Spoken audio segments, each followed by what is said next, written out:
สุดจะเหลือเชื่อผู้ป่วยมะเร็งมีอาการดีขึ้นเพราะเบิ่งคลิปเกี่ยวกับน้องหักแพงกับทักทายสบายดี FC ทุกท่าน FC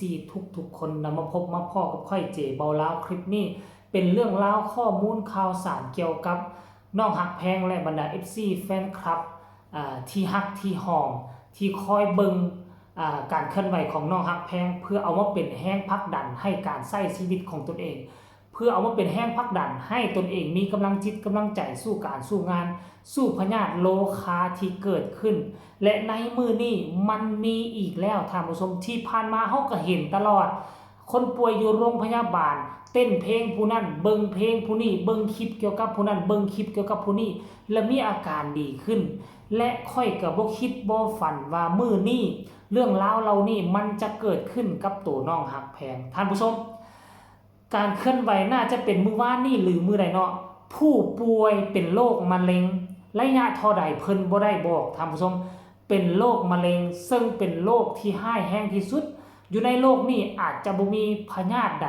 ปินป่วได้แต่พวกเฮาได้ยินข่าวมาเป็นที่เรียบร้อยแล้วคืออยู่ประเทศรัสเซียมียาปินป่วมะเร็งให้หายขาดได้เป็นแท้แน่นอนมีการยั่งยืนออกมาจากกรมอาหารโลกอย่างทักอย่างเลยท่านผู้ชมเนาะเพราะฉะนั้นก็บ่ต้องตกอกตกใจเนาะท่านผู้ชมเนาะแล้วเหตุการณ์มันเป็นไปเป็นมาคือนั่นใดเป็นอย่างคนจึงเอามาโพสต์และเอามากล่าวขานเป็นข่าวลือลักษณะแบบนี้ก็คือผู้ป่วยเป็นโรคมะเร็งคือเขาเอิ้นว่าตรอมใจเราท้อถอยทอดจิตทอดใจแล้วท้อถอยต่อชีวิตของตนเองในเมื่อตนเองเป็นโรคร้ายแล้วที่ผ่านมาที่เรามีชีวิตอยู่ต่อมีกำลังจิตกำลังใจสู้กับโรคร้ายนี้ต่อเพราะว่าเรามีแห้งพักดันมีแห้งบันดาลใจมาจากน้องหักแพงยามใดได้เบิ่งคลิปของน้องหักแพงเบิ่งการเคลื่อนไหวของน้องหักแพงแล้วมันเฮ็ดให้จิตใจของเรากล้าที่จะฝ่าฟันอุปสรรคกล้าที่จะพาฟันโรคร้ายก็คือโรคมะเร็งนั่นไปท่านผู้ชมเนาะและเราก็ได้มือดีขึ้นดีเราก็เลยว่าจะทักแชทไปหาน้องหักแพงก่อนนะเพื่อได้พูดได้คุยเพื่อว่าให้น้องหักแพงหักฮู้ว่ายังมีคนป่วยโรคมะเร็งคนนี้คอยเป็นกำลังจิตกำลังใจให้เราอยู่ว่าซั่นเด้แล้วเราเรื่องราวว่าสาเหตุที่เราติดตามน้องแพงเป็นแนวใดเดี๋ยวเจเบาเราจะไปอ่านสู่ฟังเด้อตัดออกมาเนาะแล้วว่าหนูทำให้พี่มีความสุขและสุขภาพจิตดีขึ้นพี่อาจจะแย่ลงกว่าเดิมถ้าไม่มีคลิปหนูมาเติมเต็มพี่อยากจะขอบคุณหนูมากนะที่คอยลงคลิปที่มีเสียงหัวเราะที่น่ารักขนาดนี้พี่ไม่รู้จะอยู่เป็น FC หนูได้นานแค่ไหนพี่อยากจะขอบคุณหนูที่คอยลงคลิปหรือไลฟ์สดให้ดูทุกวัน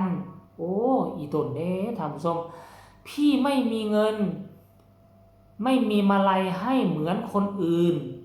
เพราะพี่ไม่ได้ทำงานเลยตั้งแต่ป่วยแต่พี่มีกำลังใจให้หนูทุกวันถ้าได้มาเที่ยวจังหวัดน่านแวะมาเที่ยวหาบ้างนะถ้ายังไม่ตุยก่อนโอ้ท่านผู้ชมสุดท้ายขอบคุณหนูมากที่คอยทำคลิปสนุกให้ชมขอโทษด้วยนะถ้าหนูอ่านและตอบมาแล้วอาจจะพิมพ์ช้าเพราะพิมพ์แต่ละครั้งเหนื่อยมากหายใจไม่ทันโอ้โหท่านผู้ชมแล้วฮู้บ่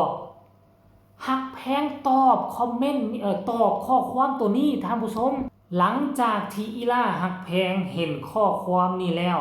เพิ่นก็ตอบทันทีโดยที่บ่ลังเลใจโดยที่บ่ต้องคิดหยังทั้งหมดหักแพงตอบว่าขอบพระคุณมากค่ะพี่ส้มหนูเป็นกำลังใจให้นะคะขอให้พี่หายเร็วๆสู้ๆค่ะว่าซั่นนี่หลังจาก มีการแคปเอาอันนี้มานะน่าจะเป็นเจ้าโตบอเนาะเป็นผู้แคปเอา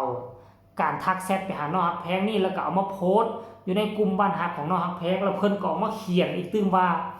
ขอบคุณน้องฮักแพงที่ตอบกลับข้อความทักไปคิดว่าน้องคงไม่ได้อ่านดีใจที่น้องอ่านและตอบกลับสุขภาพจิตสุขภาพใจของผู้ป่วยมะเร็งคนนี้ดีขึ้นได้เพราะดูน้องเลยค่ะถ้าว่างมีแรงก็ได้นั่งดูไลฟ์วันไหนเหนื่อยมากๆไม่ทันดูไลฟ์ก็ดูคลิปเอาขอบคุณที่ถ่ายคลิปให้ดูมันเป็นยาใจอีกอย่างหนึ่งเลยค่ะอาจจะไม่มีโอกาสได้ดูน้องที่หน้าเวทีแต่ให้กำลังใจในไลฟ์ทุกวันเลยนะไม่มีเงินให้เหมือนคนอื่นแต่มีกำลังใจให้ทุกวันขอให้หนูเจริญขึ้นนะคะอันนี้คือความในใจของผู้ป่วยเป็นโรคไห้โรคมะเร็งซึ่งในใจของเราคิดว่าเราอาจจะ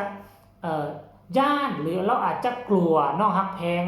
ถ้าหากว่าเราบ่เป็นคนมีเงินมีคำเราบ่มีเงินมีคำบ่มีมาลัยมาให้เราย่านน้องฮักแพงจะคิดว่านั้นแล้วนี่เราก็เปิดอกเปิดใจเว้าตามความเป็นจริงชีวิตที่เราเป็นและเราก็ทักแชทไปหาน้องฮักแพงหลังจากที่น้องฮักแพงฮู้ก็ตอบกลับทันทีและก็ให้กำลังใจ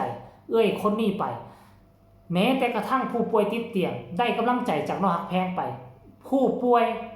เป็นโรคมะเร็งคนนี้ขออภัยบ่แม่นติดเตียงเด้อผู้ป่วยเป็นโรคมะเร็งคนนี้ก็ได้ให้กำลังใจน้องฮักแพงไปต่างฝ่ายต่างเป็นยาใจให้กันและกันท่านผู้ชมในวงการหมอลำนี่เป็นวงการหนึ่งแหละที่เป็นวงการยา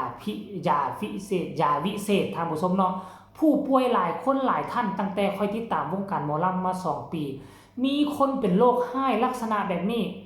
ดีขึ้นเพราะได้เบิ่งหมอลำซึ่งวงการอื่นบ่สามารถเฮ็ดได้วงการดาราวงการหนังวงการละครวงการเพลงลูกทุ่งบ่มีแนวนี้เป็นอันขาดหาก็มีในวงการลูกทุ่งและมื้อนี้ก็มาเกิดกับน้องฮักแพงแล้วน้องฮักแพงเป็นยาวิเศษสำหรับผู้ป่วยเป็นโรคมะเร็งเนาะเพิ่นอยู่ทั้งจังหวัดน่านถ้าหากว่าเพิ่นเห็นคลิปนี้เนาะเจ๋เบาลาวอยู่ทั้งฝั่งลาวเนาะเจ้าอยู่ทั้งจังหวัดน่านก็เป็นเสื้อสายลายรองอยู่ทางหลวงพระบางน่าจะเป็นเสื้อสายเดียวกันค่อยกับคนหลวงพระบางเพราะฉะนั้นแล้วค่อยขอเป็นกำลังอกกำลังใจอีกแรงหนึ่งข้ามแม่น้ำโขงมาให้เจ้าขอให้เจ้ามีชีวิตยืนยาวเนาะแล้วก็เขาอย่างฝ่าฟันกับสิ่งที่เจ้าเจอไปให้ได้ขอให้เจ้าอยู่ได้ดลได้นานที่สุดเบิ่งน้องฮักแพงเบิ่งให้น้องฮักแพงประสบผลสำเร็จแล้วและก็ขอให้ชีวิตเจ้าสุขภาพเจ้าดีขึ้นจนมีชีวิตอยู่จนฮอด100 ปีเด้ออันนี้จากใจหนุ่มลาวที่ฝากมาเป็นกำลังใจให้นะท่านผู้ชมเนาะแล้วสำหรับ FC น้องฮักแพงคนอื่นเด้ไผมีคำตำหนิติชมคำคิดคำเห็นใดต่อเหตุการณ์นี้ก็สามารถส่งมาใต้คอมเมนต์ได้ฝากทุกคนกดไลค์กดแชร์กดติดตามเพื่อจะบ่พลาดในคลิปต่อไปที่สำคัญอย่ากดข้ามโฆษณาพบกันใหม่ในคลิปหน้าสำหรับคลิปนี้ขอกล่าวคำว่าสบายดี